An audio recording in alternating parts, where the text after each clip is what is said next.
This is a Knipex pliers holder. Welcome to Tooltech Geek. I made a holder for the Knipex pliers to attach them to a Milwaukee fastback knife. First I did a bit of design based on taking some pictures of it and measurements.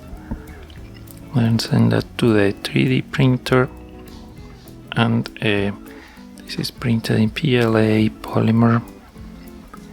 Not the strongest, but it's good for its prototypes. Here I'm detaching it from the plate. There it is. Question is, are the pliers gonna fit there?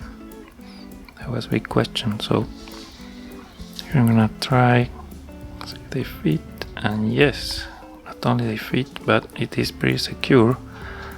And this worked at first try, so I was super happy.